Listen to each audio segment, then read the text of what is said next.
Today we'll be showing how to check cam timing on a big block Chevy. For those that don't know, this is our 496 cubic inch motor that we're putting together to go into a 1972 C20. You might be wondering why you check cam timing or if it's worth your time. It's extremely important to check cam timing because it ensures that your cam will have the best performance possible in the intended power band that the cam was made for. So the first step is to find top dead center. So that's a TDC, as high as that goes, close enough. You're going to go for one full revolution, which is 50 thousandths, down. So the piston's going down 50 thousandths. Or so. We're going to 0, right? Yep. Then we look at our degree wheel. Where are we at? 11. Okay. So then we go the other way, bring the piston back up to TDC, and go down to the next 0. And once again, another 50 thousandths down. And where are we at? 11. So that tells us that this degree wheel is correct. It's at top dead center. The degree wheel, when we put that pointer on this mark, on this arrow,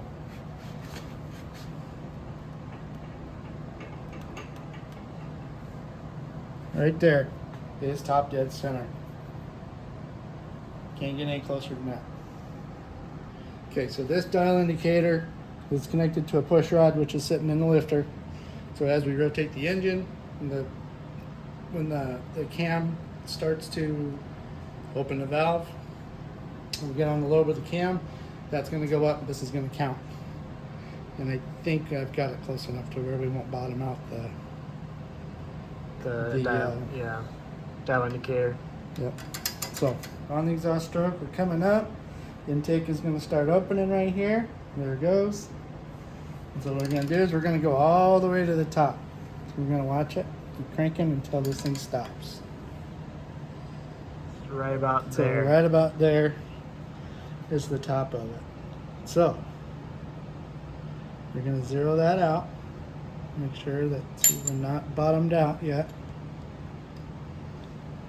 Okay. Still at 0. Still at 0. All right, so we're at the top of the lobe. Indicator zeroed. So we're going to go down 40 thousandths.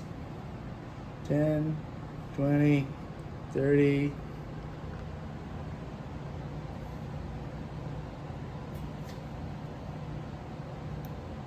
40 thousandths.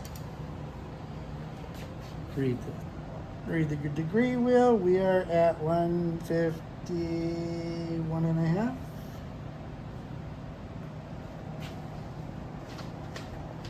151.5. Then you will go the other way, bring it back up to the top of the cam lobe. So that'll go back up to about 0. And then we'll come back down to another 40. So there's 30 thousandths. There's 40 thousandths. And we're at 63. So 151 plus 63. So that's 4, that's 11, that's 1, 214. Divided by 2, 107. Our target is 106. So we're really close. We're close enough. If anything, 1 degree advanced isn't going to make a bit of difference, I don't believe. If anything, typically you advance a cam to give you more bottom end, you retard it to get more top end. I'm fine with more bottom end. Don't think it would do anything though. I think in order to really notice the difference, you gotta go at least like a few degrees. Right. Well, that's it. That's how you check cam timing. Okay, so one note, had the timing be off, if it was off 2 degrees, we have a 9 key way crank gear there. So we are on 0, and straight up is 0, so that would be your timing mark. When you're setting it up, the timing mark right now is up here because we're at top dead center for number 1 cylinder. But when we put them together, typically we'll put that dot right down here, so if they're close, they're pointing at each other. It makes it real easy to make sure you're all lined up. But were we off a couple of more degrees or one more degree, then we would take this off and we would adjust to the next spot to correct for those 2 degrees. So each one of those keyways has a corresponding, so like we can advance 2 degrees, right? So if we were to take this gear off, move it to that keyway, then we would have advanced 2. This would be our timing mark. That's 2 degrees advanced. So if we were retarded by 2 degrees from our target, we'd advance it 2 degrees. Vice versa. If we were advanced 2 degrees, we could retard it 2 to put it dead where you want it. After checking our cam timing, the next step is to install our new hardware on the cam sprocket and torque it down to spec, which is 20 foot-pounds of torque.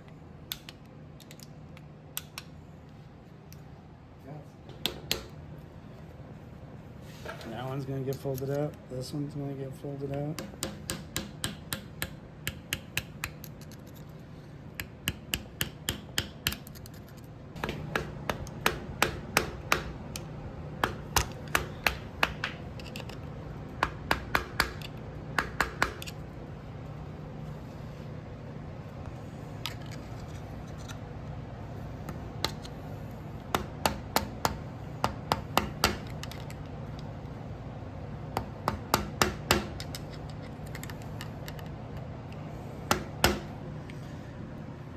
Real light layer. Hopefully it won't be squeezing out on the outside.